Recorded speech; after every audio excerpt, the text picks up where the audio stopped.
El tema sobre la mesa con Raúl Frías Lucio. Ya este es el tema sobre la mesa. Gracias por acompañarnos, enterarse bien aquí en Mega Noticias, desde luego de todo lo que ha venido generándose en información y especialmente en este espacio del tema sobre la mesa. Hoy vamos a hablar sobre corrupción. Sí, sobre este índice que en Alemania se da a conocer por parte de Transparencia Internacional. Sí, pues el índice de corrupción en 180 países que son evaluados. ¿Y hay buenas? No. ¿Hay malas? Sí. Es Víctor Hugo Hernández que junto con su servidor estaremos analizando este índice que se da a conocer por parte de Transparencia Internacional. Víctor, pues la lucha contra la corrupción lamentablemente no avanza. Y no avanza no solamente en estos 5 años del presidente López Obrador. Tenemos ya muchos años donde el índice de corrupción ubica a México como uno de los países más corruptos, lamentablemente, donde los actos de corrupción se han venido normalizando, donde la impunidad en actos de corrupción lamentablemente continúan. Y los hechos como la estafa maestra, como el caso Odebrecht, como Segalmex, los que se han denunciado, Segalmex y los de la familia cercana al presidencial, pues simplemente no caminan. Y esto es lamentable. Víctor, un primer comentario. Sí, lamentable, sobre todo porque se presentan en un sexenio con un presidente que presumió como su principal bandera la lucha contra la corrupción y que sin duda hizo un diagnóstico acertado, porque creo tú y yo coincidimos, uno de los grandes flagelos de este país es sin duda el tema de la corrupción. Podemos meter el tema de la inseguridad naturalmente, pero de algún modo es derivado de lo mismo, como que van juntos. Tema de corrupción e inseguridad van muy ligados. Pero sí, sin duda cabe que lo que más nos duele a los mexicanos es la corrupción. Tan nos duele que fue lo que propició la llegada de este nuevo presidente Andrés Manuel López Obrador. Tan nos duele que significó la afrenta más grande que tuvimos en sexenios pasados, principalmente en el de Peña Nieto.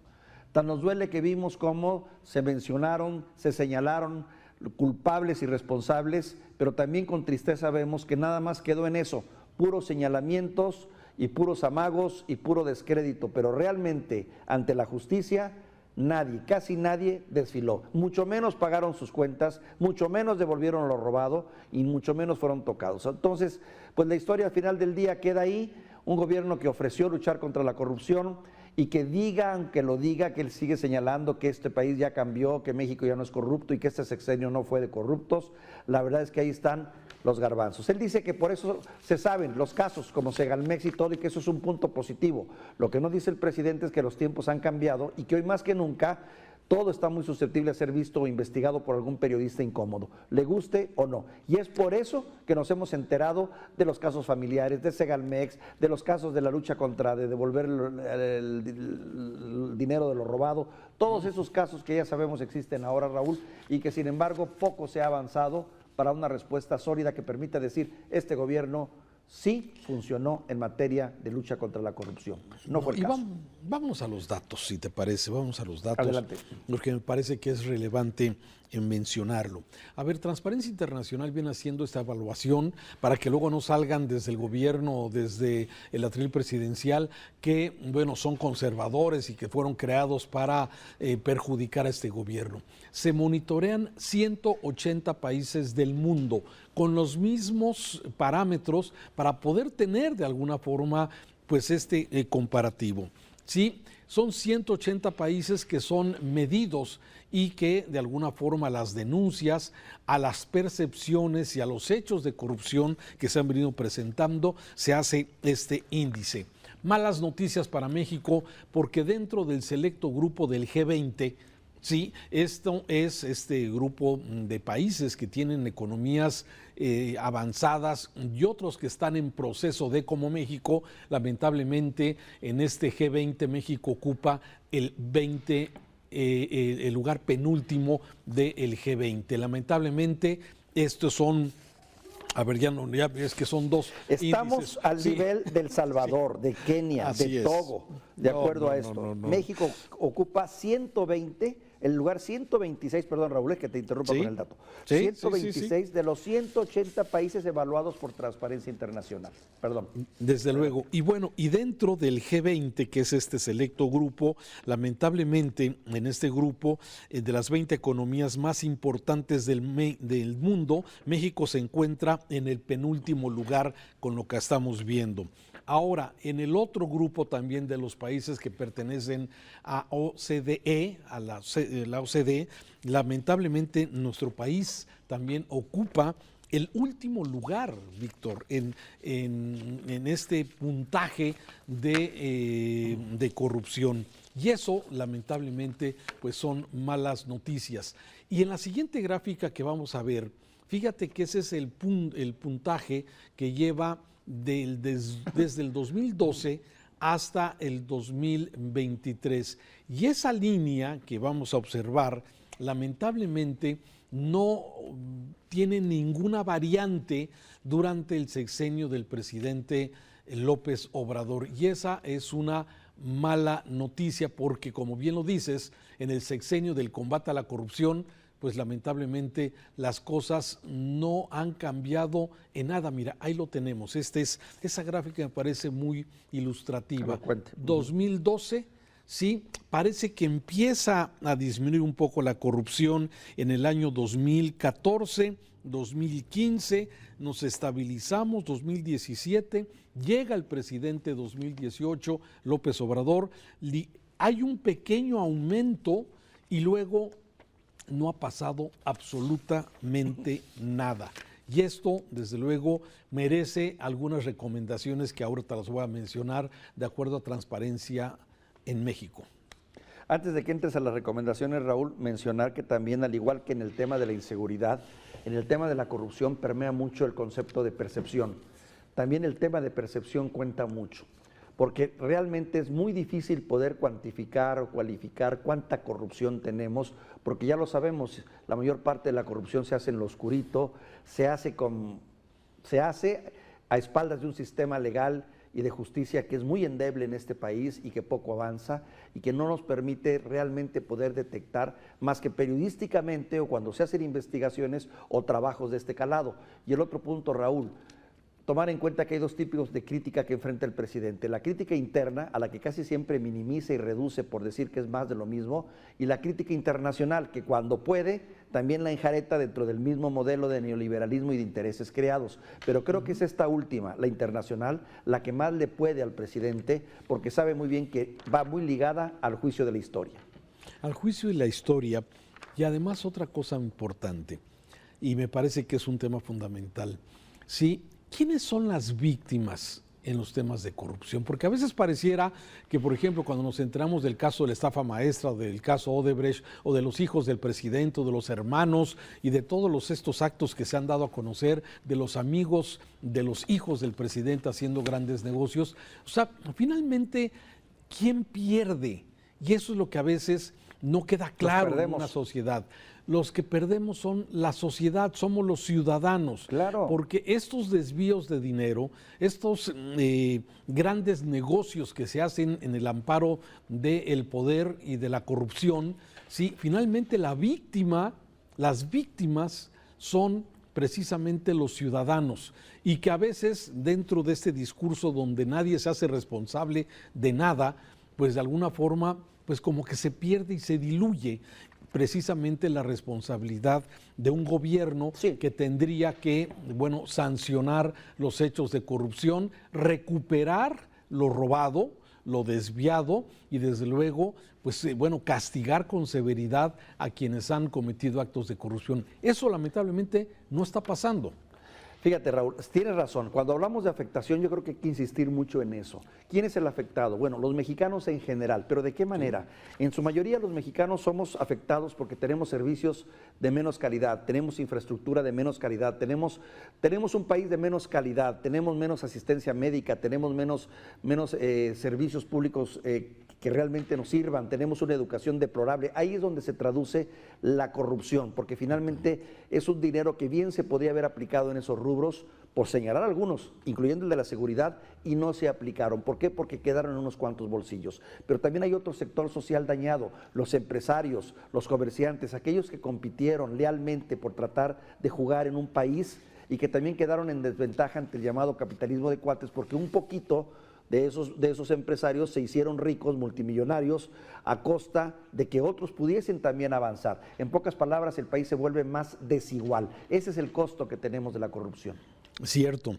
Ahora, se han creado estructuras que supuestamente deberían de combatir la corrupción. Y esa es la otra gran falla. En el Sistema Nacional Anticorrupción y el Sistema Estatal Anticorrupción en todas las entidades, sí, como todos sabemos, ni siquiera se sabe, o sea, ¿quiénes forman parte de un sistema anticorrupción? Tú sabes que el Sistema Nacional Anticorrupción forma parte de la Fiscalía General de la República, sí, el Sistema de Justicia Alternativa, lo que es el INAI, el Instituto Nacional de Transparencia y Protección de Información Privada, la Auditoría Superior de la Federación, también la Secretaría de la función pública, que debería ser una función principal. Bueno, son 7 entidades y una representación social que la integran supuestamente 5 miembros destacados, ciudadanos destacados, que junto con estas dependencias deberían de alguna forma pues conformar lo que es el Sistema Nacional Anticorrupción. Pero ¿qué pasa?